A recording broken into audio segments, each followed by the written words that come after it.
again, friends. Welcome to another edition of Beavertown Outdoors. I'm John. I'm out here at the beautiful Beavertown compound, which is currently going through the roller coaster of freeze, thaw, and freeze again.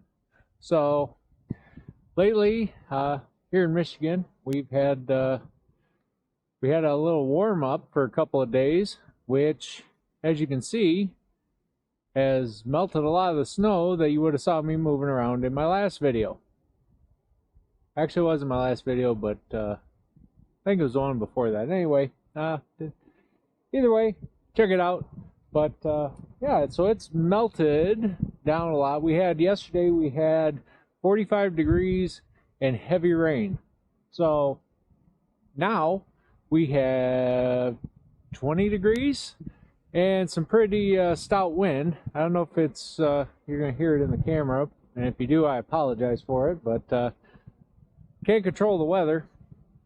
But what that's done is turned everything around here into an ice skating rink, because as the snow that was on the ground melted and then got rained on, it went from 45 degrees, I think, when I went to bed, to 20 degrees now here this morning, and kind of turned this into a big ice skating rink. So hopefully I don't fall down on camera. That would kind of suck, right? So being that it's so icy, I haven't had a chance to deal with it. I'm not doing too much out here, but I thought it would be an opportune time to give a little update on where things stand in the Beavertown Woodyard. As for most everybody, I think that's at least in the north half of the country, it's been colder than we've had in quite a few years, and at least this early. And I know for me, wood sales have been going like gangbusters. So much so to the fact that my inventory has dwindled down way earlier than I thought it would, which means that I need to take as much advantage as I can of getting more wood produced. But just to kind of show you where we're at, over here, that was the bin that had all of my mixed hardwood in it. That's gone. Actually, that was gone before winter. A lot of people liked that for their campfire wood, so they were using that up. And over here, here's the pine, the small bin for that I had all my campfire wood in. Actually ended up making a little bit, so I've got a little bit of inventory there, but not much. And that's not even ready to go. I do have a lot of pine that I'm going to be able to split up. I've got those 3 big trees that came down when I took those down over the summer, and some of those rounds were quite large, 30 plus inches around, and they're going to be quite the adventure splitting. But there's something coming that's going to help me out with that. Once all the weather and the stars align and that gets shipped to me, I'm not going to ruin that surprise just yet. But yeah, so as far as my oak, just going to walk over here very carefully. Again, super icy. But here's my supply of oak.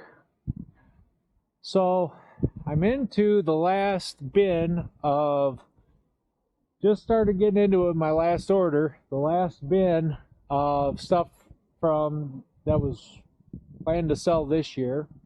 So just opened this bin up, started pulling from it.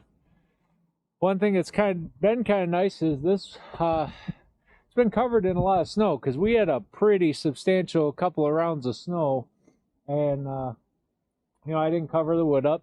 I'll try to avoid that if I can.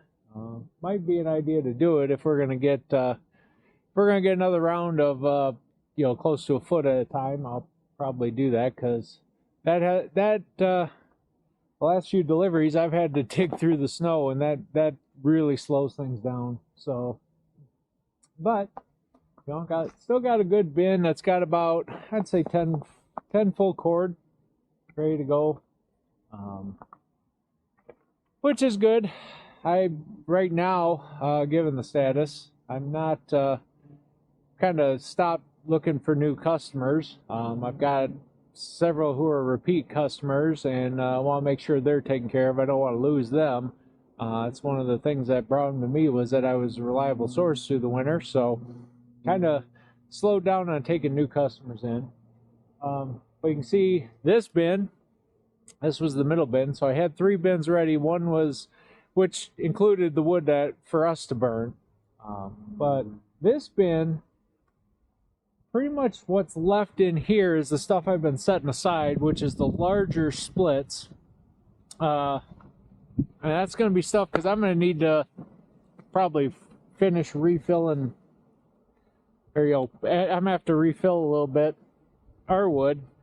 And with the portage in Maine, that likes the larger splits of wood. I started off burning the small split stuff because it was, I had a couple of full cord left from last year when I had the gas fire, which the gas fire takes small split wood. I'm going to explain more of that in a future video here. Might do a couple of them. I spoke to the folks at Portage, Maine today, actually, and they seemed to like my videos and gave me some ideas for some things they'd like for me to talk about boilers in general and theirs in particular. So be working with them a little bit to bring some more information to everybody. It would help them understand outdoor wood boilers and the different types, how they work and whatnot. I have a little bit of expertise that might lend itself to that. But anyway, so on to, this is the first bin that I was pulling out of. And this bin, this is all being refilled. This is where I'm putting everything now that I'm making. Not everything. This bin, so to back up, I've learned a little bit of things. One, I need more, for next year, I'm going to need bigger split stuff for my boiler. But I had a couple of customers. One of them is one of my regular customers from the last 2 years. Really wanted larger splits. Originally that customer in particular I'm talking about, he came to me, wanted a large quantity of small split stuff that was like stove size, because he was an older gentleman with an outdoor boiler. He originally came to me looking, tell me he wanted wood for his boiler, and I said, well, my stuff to sell, I pretty much do smaller stuff, trying to hit the market for that. And he'd said that's what he wanted, because he was an older gentleman and was finding it hard to lift the larger splits like this here. It was getting a bit much for him, so he said he wanted smaller. So I had a bunch of stuff ready for him, and took him a couple loads this year, and he said, I'd like a little bit bigger. And because he's using it for his primary heat source, and just like we do. And the bigger split stuff, especially for a boiler, works better as long as it's dry. And I told him, unfortunately, the last load of logs I got wasn't dead standing. When you get that, you can process that right away. And for a boiler, you're right at the, if it's good dead standing, you're right around with oak that 20, maybe a hair over 20% moisture. Basically, but it's close enough that when you split it, if it sits, you sit and get it out of the weather off the ground for a bit, you'll be right about that 20% mark, which for an outdoor boiler works great. You get too dry with it, it kind of burns up a little bit fast. One of the goals is to slow it down a little bit. Now, again, I'll get into more of that later, because you don't want too wet either. There's some people that burn really wet wood. They would burn what I've got in here right now, which I haven't moisture metered this, so this is probably in the 30s at this point, 30s, maybe even 40% moisture, being it's oak. That burns slow, but it doesn't burn efficient. You actually lose a lot of your heat. But anyway, so Well, I've learned from him, and there's a couple other people who have messaged me looking for larger split wood, you know, for use in stoves or, you know, indoor furnaces, things like that. They want a little bit larger. So what I'm doing is this bin, I'm putting all the larger split stuff for me and for customers that want larger splits. And I'm probably going to do the same with this bin.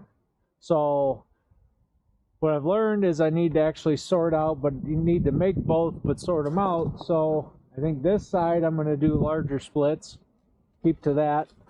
And then on this side, over here, where the elevator is positioned right now, over here, this is where I'm throwing the smaller splits, the stuff that's 3-4 inches in size or less. I'm going in here, 4 inch or bigger over here. This bin, this was back when I started out, I just kind of made the mistake, gotta admit when we make mistakes, putting everything, just whatever size it was, put it in the bucket, dump it in the bin, you know, and sort it out later. That again slows things down when you're picking for delivery. So going forward, I'm being a little more conscious of that. Now, that's not to say a big piece isn't going to end up in the little piece bin or vice versa. Just the nature of processing wood, especially with a processor. But that's part of the reason for the elevator, which I do need to do some repair on. I got to deal with the paddle that keeps coming off and get that tuned up and working better. More efficiently, but basically that's kind of why my plan going forward, that was the last video, the 2 new ideas, is to actually try to do some sorting, to try to avoid that. That way, the less sorting I have to do when I'm loading up for a delivery, the faster I can get a delivery done. You know, right now I can do, depending on the size of the order, maybe 2-3 deliveries in a day is all I'm finding myself able to do. And it would be nice to be able to have the option at least regularly be able to do 3, if not 4, you know, they're smaller loads. So we're going to try to do spend a little bit of time sorting on the front end to avoid sorting on the back end. So as far as wood to produce, this is over here, this is what I've got left. Bring it up here. That's what I got left of the last semi-load. I've been sorting, again, more sorting, and I know a lot of you are going to say, too much sorting, too much touching loses money. Well, if I don't get the customers by sorting, you don't make the money. So, you've got to find that balance, you know. Life is about balance. And so what I've been doing is, as I've been going through the pile, I've been taking the sizes I want to run in the processor, the stuff that runs quickly through the processor, loading that up, leaving it here.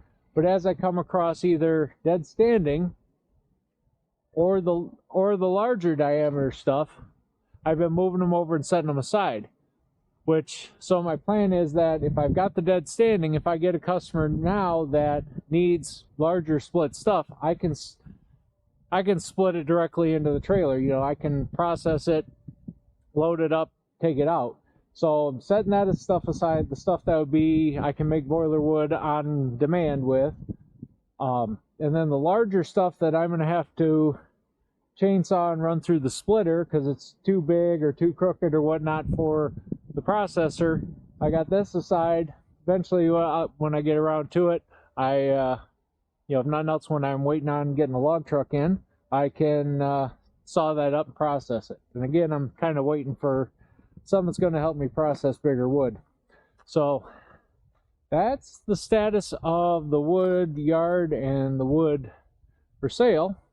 And then we're going to take a walk up here in a second, and we'll show you how our personal supply is going. Just putting my gloves on here. It's a little bit cold. So, on to our wood supply. I'm out here by the boiler, which you can see a little bit of smoke coming out. She just got done with the burn cycle. But just to show you where we're at as far as our wood supply and how much we burned up of our personal wood. So this bunk here, now each one of these bunks holds just about 2 full cord. So generally I, with a little bit, give or take a little bit, I'm about 8 full cord staged up here when this is completely full. So here's bunk number 1. We lit the new boiler, I want to say early November, so we're about 2 months in, and I burned through, and actually this side wasn't that full, wasn't completely full, nor was this side, so we burned right about two full cords, so we're at about 2 full cord per month, or I'm sorry, a full cord per month, which is not too bad. 2 full cord a month is about what I burned with the Ridgewood, so we're about half of that. It has been now, granted it's been very much colder too, we have burned more than we did with the gas fire. And that was to be expected. There's a trade-off with the gas fire to the conventional, but so far the Porter-Germain 2840 has been way more efficient than our old conventional boiler was. So I'm so far very pleased. I think struck the right balance for us, not being overwhelmingly consuming wood, but also still giving us the simplicity and the lower maintenance. One of the things I did notice with the Porter-Germain, that was a nice thing, with the central boiler, the gas fire we had, when it got super cold like it did here for, I'd say a solid 2 weeks, we were, single digits and whatnot. I quite often I get to where the creosote would plug up the primary. I've done videos on that, of unplugging the primary. Not a problem with this one. Haven't had that problem. You do get a little bit of creosote down in the bottom, where the air comes up right up just before it comes up that large primary port. I guess I'll call it a primary port. You get a little bit of creosote in there, condensation plus smoke makes creosote. You get a little bit in there, but nothing plugging it up, right? You get that little bit of water and whatnot. It's nothing big. So anyway, back to the wood supply. So we're into bunk number 2, and we're about, let's see, how many do I got left in here? 1, 2, 3. So I got just a little over a full cord left in here. Again, these 2 were not completely full. They were a little less than 2 full cord each. So, like I said, we're right about, this is the end of December. Christmas right around the corner. We're on pace where I'd like to be. So I got about a full cord there, and then over here, these 2 bunks are full. Now,